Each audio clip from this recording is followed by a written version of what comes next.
Are we live? Are we live? What up, guys? Welcome to the Just Pearly Things YouTube channel.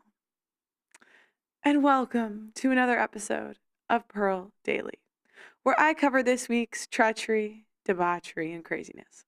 So, today, I have a special announcement, and this is something that Blessing has worked so incredibly hard on. We all have worked really hard on this, but you know, Blessing even learned to code during this endeavor, right, Blessing? Yep. So we have a new website. It is called theaudacitynetwork.com. And what happened is, personally, I was very, very sick of the simping that I saw on the right. We already know that the left simps, but I was especially tired of the simping on the right. And I got demonetized a couple of months ago, and that's been really, really hard. We went from, wanting to expand the business to worrying about bills every month, basically. And it's so unfortunate because, YouTube, they have their guidelines and they're very broad about if you follow them, if you don't follow them. Sometimes it seems like they just go after content creators that they don't like or don't agree with ideologically. And, I look back at getting demonetized and I almost see it as freedom. Because now, while I'm working to be YouTube friendly on here, I have a new website that I can say whatever the hell I want. And guys, at the end of every episode, we're going to do the last 30 minutes uncuffed. We're just going to say whatever the hell we want. Who cares about the swearing? Who cares about hate speech? Who cares about it all? So, go to theaudacitynetwork.com, sign up. If you really want to support the network, feel free to try to get a yearly, that really helps us. Also, guys, if you want to support the stream, consider sending a Cash App at PearlyThings or a Venmo at just_PearlyThings. Someone actually sent a huge Cash App this week. I'm going to give them a shout out because it was literally one of the biggest Cash Apps I think we've ever gotten.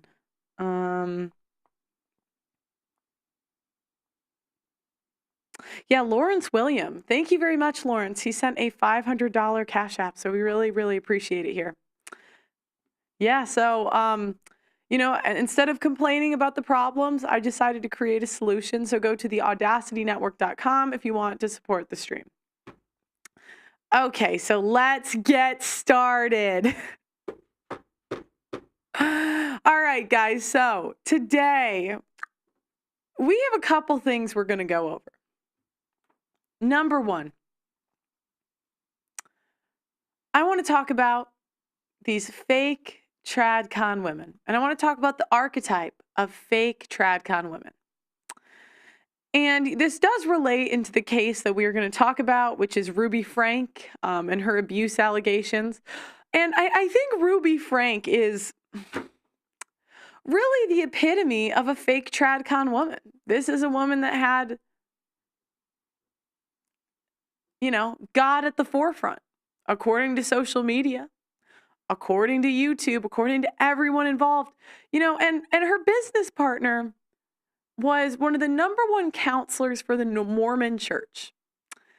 And these women got in trouble for all sorts of abuse. They were taping their kids, their mouths shut. They weren't feeding them. They made her son sleep on a beanbag for months. And it's really the epitome of the fake tradcon women at the forefront. But we're going to get into that case. But before that, I wanted to start. So I want to give a disclaimer. I have nothing against traditional conservative women. Real traditional conservative women bring a calming presence to a room. They light up a room. And I know they exist. I've met them. They're rare. They're the exception. They're not the rule. but they exist. And some things I've noticed about the genuine, traditional, conservative women is number one, they are a pleasure to be around. I don't even need to know that they are a Christian because it is so apparent in their behavior. They never bring up religion and faith. Again, because the way that they act and move in a room makes it so obvious that they are Christians that they don't have to. They never criticize. You will never see a real traditional conservative woman berating her husband. You will never see her poking fun at her husband. Many times from fake tradcons, I see them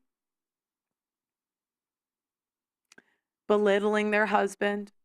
Whenever a question's asked, the fake tradcon woman needs to answer first as opposed to her husband. But real traditional women, they never nag. They're okay not being in control. This refers to their husbands, their friends, and their children. They are humble. You will never see them draw attention to themselves. They are sweet, kind, caring, compassionate, and they don't feel like they need to lecture everybody. They tend to be kind and play in the background. And you know what? Not everyone has it in them. Not everyone can be trad. You know, again, tradcon women, real traditional women, are submissive to their husbands, not the rules. Okay? So, someone's calling me. All right. Sorry, guys. Now let's talk about these fake tradcon bitches.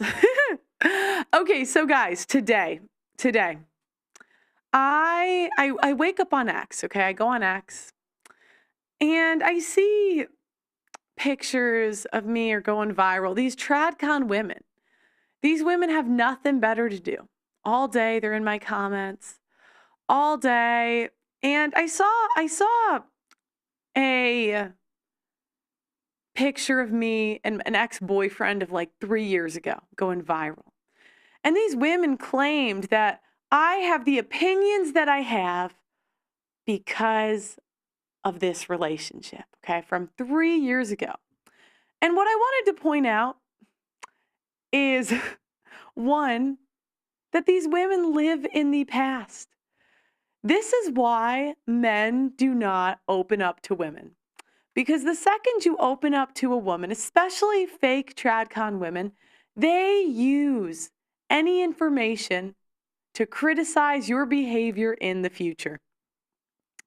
You know, most tradcon women have been married maybe 5 minutes, but they are always the greatest proponents of marriage, and are always bragging about how great their marriage is. And to that, you know, I ask the question, if your marriage is so great, why can't I see it? Real, amazing, great, traditional relationships should be so inspirational that I see them and you don't even have to tell me how great they are. You know, fake tradcon women pretend to listen to their husbands.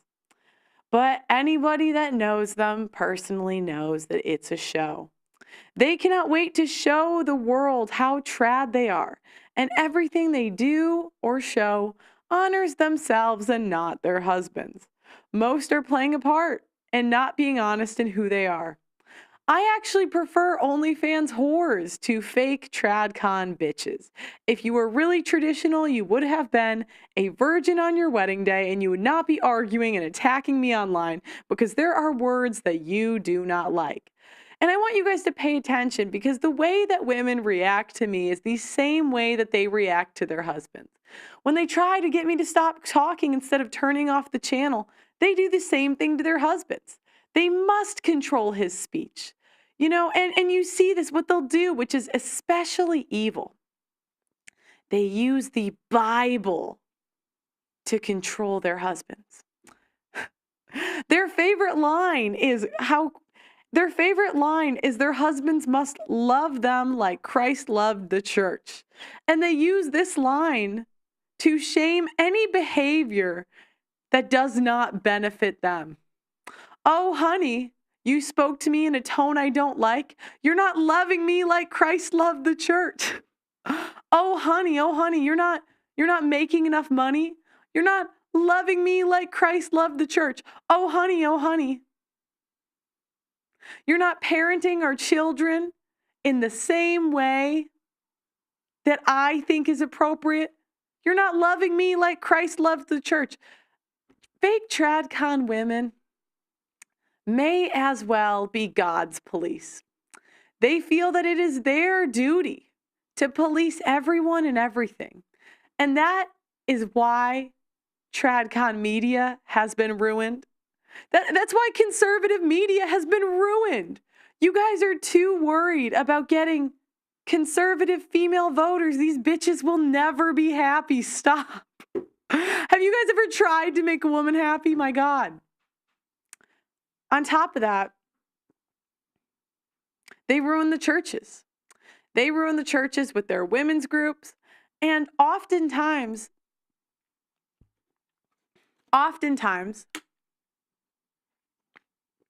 when a fake tradcon woman wants a divorce, she needs a reason. She needs a reason to divorce. I mean, she's got to divorce him, right? But it can't go against her religion. So what does she do? Ruin his reputation at the church. It's like, and where does this come from? Shame, insult, guilt, and a need to be right. For example, tradcon women love the phrase, I'll pray for you. If you are using the phrase, I'll pray for you, because you want to be a bitch and don't like somebody, you are using God's name in vain. We all know you aren't praying for anybody, ladies. We all know, and I can tell based on your behavior. So I wanted to pull this up. Actually, I'm going to do that next show. Now, how do you tell the difference between a fake trad and a real trad? How do they react to information they don't like? And how do they react when they don't get their way? As I've said, these women react to me the same way they react to their husbands. The same way. Okay, so I wanted to pull up the epitome of a fake tradcon woman. Now, this is to the extreme. I'm not saying they're all like this, but hold on. Let me pull up this chat.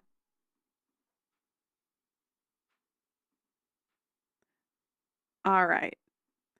Sydney Watson did a great video. Now, me and Sydney Watson do disagree on some stuff, but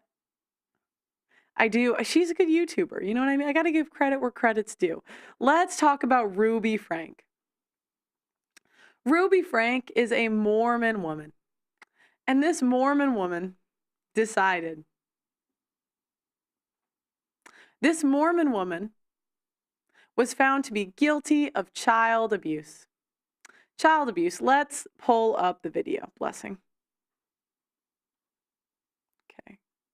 Can you make it full screen for 1 second?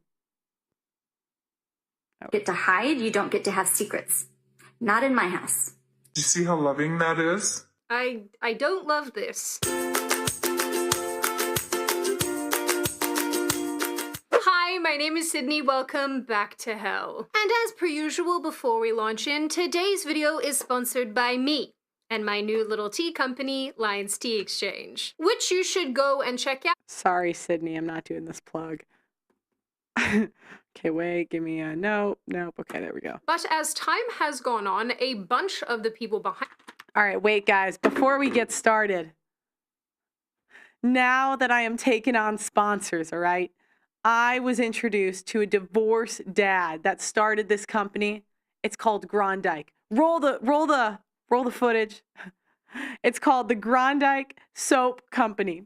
His company infuses natural soap, and other men's grooming products with proprietary pheromone formulas designed, bring it back, to amplify the attraction to the ladies. He discovered pheromones years ago, all right? And he was getting back into dating, and he sent me some products. Guys, I even sent them to my dad. My mom can't get her hands off him. What can I say? He explained to me that pheromones are a social life biohack. And the company goal is to add more fun into the lives of men using the best natural grooming products to deliver their pheromone formulas. I asked him, how do you know the products are working? Every person that buys, 70% of the time they rebuy. I mean, what could be better than that, guys? And guys, it smells so good, actually. I have to say they're awesome. My dad loves them. And if you have ever tried the products from Grondike and you want to support what we do on the channel, we are demonetized, so this helps. There's a link in the description and you get 10% off your first order. So yeah. All right, thanks guys. We're gonna go back to the video now. These channels have either been called out by their audiences for abusing or harming their children, or have literally been investigated and sometimes arrested by police for their parenting. And the focus of today's video, Ruby Franke, is no exception. Now, if you've been following the news at all recently, you will have probably come into contact with this name. And if you haven't, lucky you for the next few minutes, because I'm about to tell you all about it. Ruby Franke started a family channel back in 2015 and went on to gain a lot of attention over the years, mostly for negative reasons though. But in late 2023, she and her business partner, Jody Hildebrandt, were arrested and charged. All right, this is the face. You can pull me up. This is the face of the fake TradCon women. They always look like this, or some other variation. Charged with child abuse. In February 2024, the pair were also found guilty of said child abuse, and both women were sentenced to up to 30 years in prison. Things got even more intense very recently when police released a bunch of information related to the case. Audio recordings, videos, images, most of which, I'm not gonna lie, are very brutal, and I obviously won't be including them in this video for obvious reasons, but if you are interested, they're not that hard to find. To date, Ruby has been the primary focus for most people, and I completely understand why. After all, it was her children who were the subjects of the abuse in this situation, in this case, and she is, I guess, a big infamous player in all of this. But in my travels of the internet, I happened upon a video of a young woman called Jessie Hildebrandt, who happens to be the niece of Jody Hildebrandt. Jessie lived with Jody as a teenager and was exposed to a tremendous amount of abuse under her roof.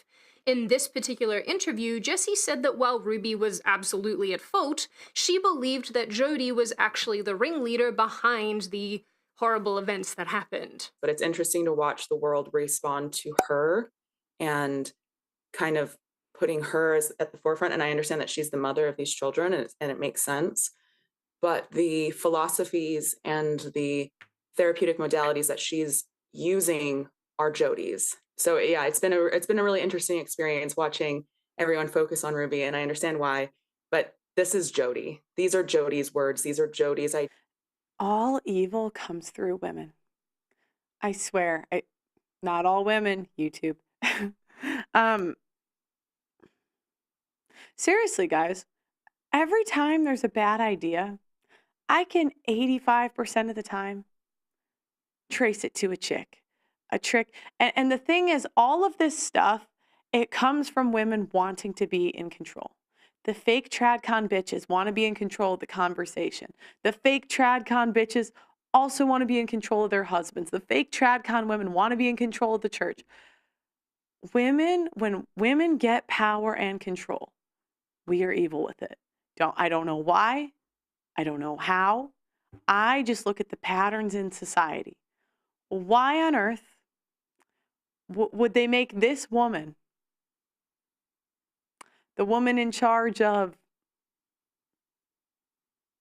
disciplining all these kids in the church? She was one of the #1 people they went to in the Mormon church. These have Do I actually believe that? Yeah. Yeah, I do.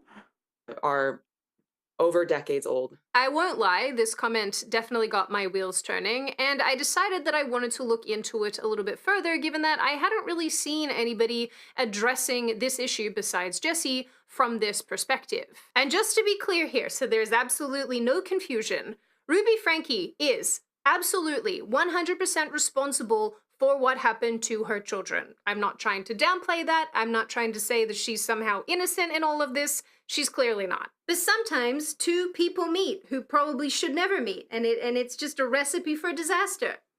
Kind of how a lot of us feel about our exes. But the more I looked into Jodi Hildebrandt and what she's all about, and she's a counselor, mind you, and that's her whole claim to fame in all of this, I realized that Jessie Hildebrandt's assertions are probably correct. So that's what we're going to talk about today, the absolutely depraved individual behind Ruby Franke's House of Horrors. And obviously Ruby Franke herself, who is also a rotten person. Of course, all of my regular disclaimers, this video is by no means exhaustive, and there is a treasure trove of information that you can go and look at in your own time if you want more information about certain components that are associated with this case. And the other thing I want to note is that because we're talking about pretty not okay situations relating to children, I am not going into detail with this. I'm not going to show you any pictures. I don't want to be graphic. And in late August 2023, a 12-year-old boy climbed out of the window of a home in Ivins, Utah. Wearing a long, ratty shirt, shorts, and shoes, the child appeared at an elderly neighbor's front door and quietly asked if the man could take him to the nearest police station. The man was stunned and confused. The boy had duct tape on his wrists and ankles. All right. Women that want to control young men. It is catastrophic for the young men. It is. There's nothing worse for a young man than an overly controlling mother. On his body and was clearly malnourished. Seeing his terrible condition, the man instructed the 12-year-old to sit down before he quickly phoned law enforcement. During the 911 call, the man clearly tells the dispatcher that the child had escaped from somewhere, his voice breaking as he describes the boy's situation. I just had a 12-year-old boy show up here at my front door asking for help. And he's said he just came from a neighbor's house, and we know there's been problems at this neighbor's house.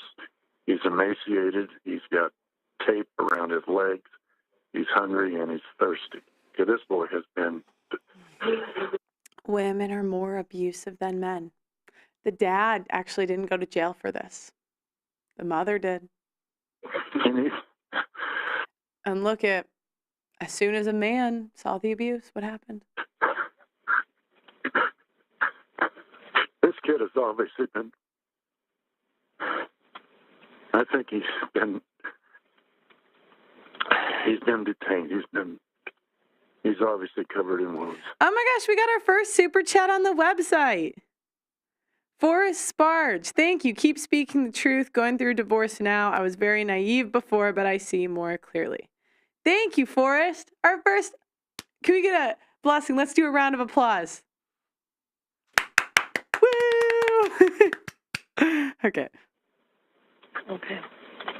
Let's get the paramedics headed over that way, okay? Before long, law enforcement... Sorry, that was really bad timing in the video. Sorry. ...were on the scene and learned that things were much worse than they'd originally anticipated. The young boy turned out to be the child of once popular mummy vlogger Ruby Franke. He, along with his mum and 9-year-old sister, had been visiting the home of Ruby's business partner, Jodi Hildebrandt. Police made their way into Jodi's home, eventually pushing past her and into the house while she angrily protested outside. You can't just come into my house without a search warrant. We'll explain everything after this, ma'am. Listen, I don't want to come across badly here, but I don't know what it is about this clip that makes me just want to maim this woman. Like, you have the goal to tell police officers not to come into your home without a search warrant when only a couple meters away there's a tiny person suffering with her head shaved. Like, I just... Ugh. After 7 minutes searching inside, they found the 9-year-old girl cowering away from them, hidden in a closet that appears to double up as a safe.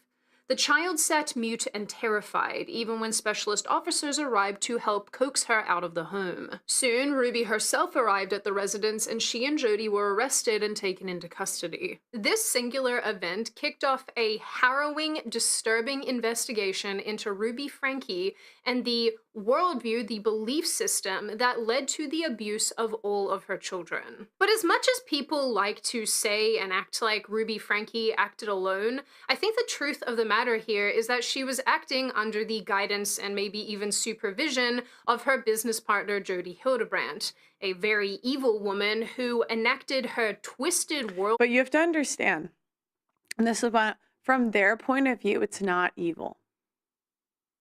Controlling fake tradcon bitches never see their stuff as evil. They view themselves as godlike. They view themselves as the enforcement arm. That is the way they view themselves. And you see this with me, right? These fake tradcon bitches coming at me and are the first to preach to me, to tell me how self-hating. Imagine if they had the opportunity. I mean, again, how do they treat their husbands? How do they treat their family? It's so obvious. View onto her patients and those around her, but especially onto children. Ruby Franke started her YouTube channel, 8 Passengers, in 2015, along with her husband, Kevin. The account's content was pretty normal at first. Ruby detailed her life as a suburban mother of 6 children and their experiences living in Utah. Yes, they're Mormons. They're all Mormons. Let's establish that from the outset. At its height, the channel had over 2 million subscribers and millions of monthly views. But over time, people began to notice the cruel and unusual ways Ruby dealt with her children. In one 2020 video, one of Ruby's sons said that his mother had taken his room from him as a punishment for pranking his younger brother.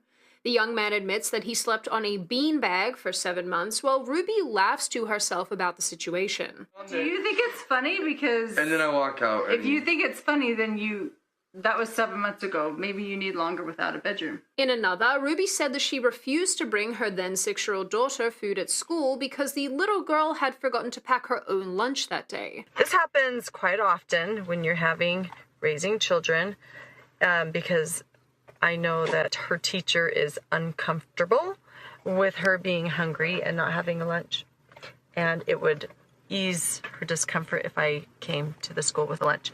But I responded and just said is responsible for making her lunches in the morning, and she actually told me she did pack a lunch. So the natural outcome is she's just going to need to be hungry.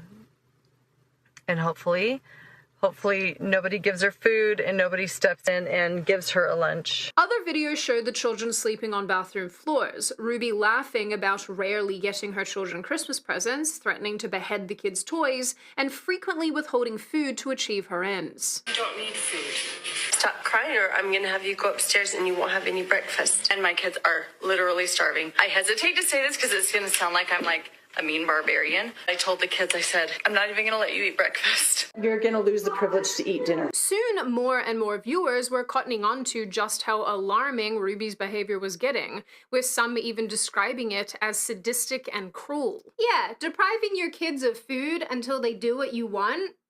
Not awesome. In May 2020, a Change.org petition was even launched to have Ruby reported to and investigated by CPS. Funnily enough, before her arrest, Ruby's neighbors had actually gone ahead and made complaints about the welfare of her children to the Utah Division of Child and Family Services. But what doesn't seem to be widely known is that in the summer of 2020, Ruby's home was visited by child welfare officers.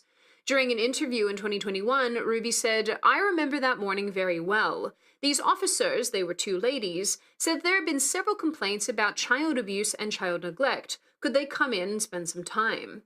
The officers reportedly stayed for a few hours, watching Ruby and inspecting her home. They interviewed each of the Franke children separately as well. Ruby claims that when they were finished, the 2 women asked her for parenting tips, which I very much frickin' doubt. Luckily for Ruby, no charges were filed, but this entire incident left her feeling deeply unimpressed. And this absolutely was not the first time that the content she was posting on the internet had gotten her into trouble. In the not too distant past, in the spring of 2020, several major advertisers had pulled their support from the 8 Passengers YouTube channel, fearing blowback from the rising negative attention the Frankie parents were getting.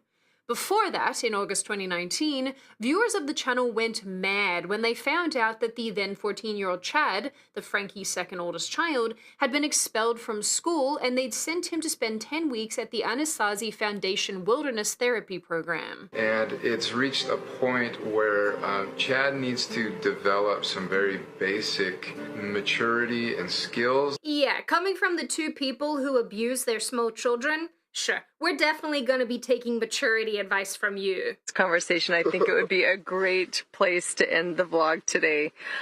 We just told now, and the other thing that we got to talk about. Yeah, someone put in the chat, lady protection officers. Yes.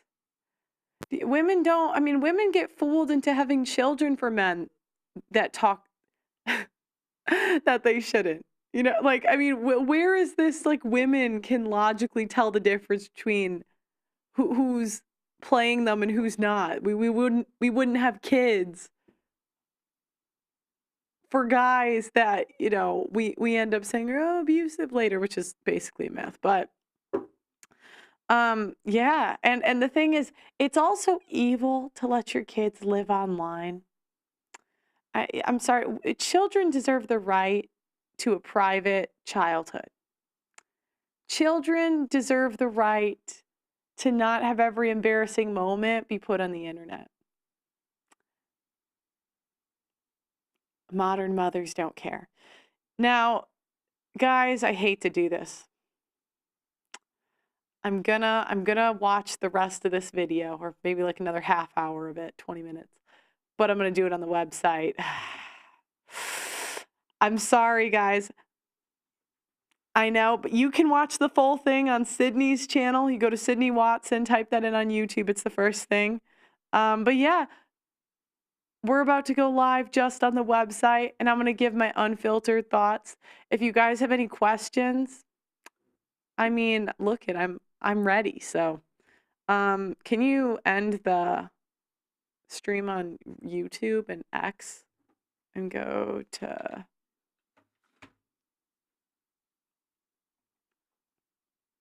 Tell me when you're ready.